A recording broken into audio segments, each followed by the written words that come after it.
All right, let's pull back the curtain on the hidden machine that keeps modern banking running. It's a system you never actually see, but it's working 24/7 to stop financial crises before they even start.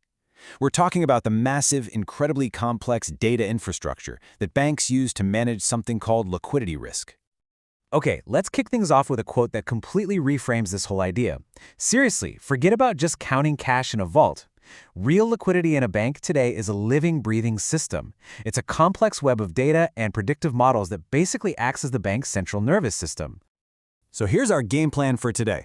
We're going to start with why liquidity is a bank's financial lifeblood. Then we'll follow the trail of the great data funnel that feeds this machine, and we'll even peek inside the prediction engine. After that, we'll see what happens when a red alert goes off, and finally, we'll look at why this whole thing is a database truly built for survival. All right, let's jump right into our first section. To really get what this machine does, you first have to understand the incredibly high stakes it's designed to manage every single day. So here's the most important thing to get. Liquidity isn't just some static number on a report. It's the bank's moment-to-moment ability to pay what it owes when it's owed without fail. Think about it. It's a dynamic, constant challenge, and it's managed by a system that tries to see into the future by crunching a nonstop, massive stream of information from right now. And that brings us perfectly to our next section, because if this system is an engine, then its fuel is data. And we're talking about a torrent of it, flooding in from every single corner of the bank. You know, the variety of the data coming in is just staggering. You've got models trying to predict when you might take your money out. You've got schedules for when big loans are getting paid back, real-time market prices for assets, fire hoses of data from payment systems, even the value of all the collateral the bank is holding. It all gets funneled into one central engine. But here's the thing. It's not enough to just have a mountain of data. It has to be absolutely pristine. Every single bit of information is tagged, showing where it came from, it's time-stamped down to the millisecond, and it's validated for accuracy. Because in this world, garbage in, garbage out doesn't just mean a bad report. It could literally mean total system failure. So how does all this perfect, validated data actually turn into something that can predict the future? Well, for that, we have to go inside the engine itself. Let's do that right now. The process is this fascinating four-step loop that's always running. First, it runs stress scenarios. Think of it like a financial flight simulator, constantly throwing virtual market shocks at the bank to see how it holds up. Second, it uses those behavioral models to predict what customers like you and me are going to do. Third, it spits out forecasts of how much cash the bank is going to need tomorrow, next week, next month. And fourth, it flags anything weird, any anomalies, activating early warnings before a tiny problem can snowball into a massive one.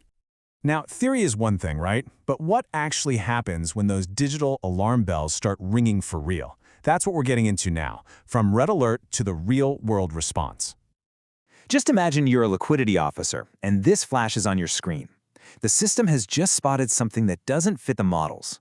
Cash is flowing out of one specific area way faster than predicted. The machine did its job. Now it's the human's turn to act. This is the moment of truth. The system has bought you precious time, but what happens now? What does that handoff from machine to human actually look like when the clock is ticking? The response is a lightning-fast, coordinated chain reaction. Instantly, dashboards light up showing exactly where the funding gaps are. Specialized funding teams jump on it immediately, maybe drawing on a line of credit or shuffling some positions. If it's serious enough, it gets escalated all the way up to Treasury. It's this powerful, decisive human response, all triggered by a single anomalous data point. Okay, for our last section, let's zoom all the way out to the big picture.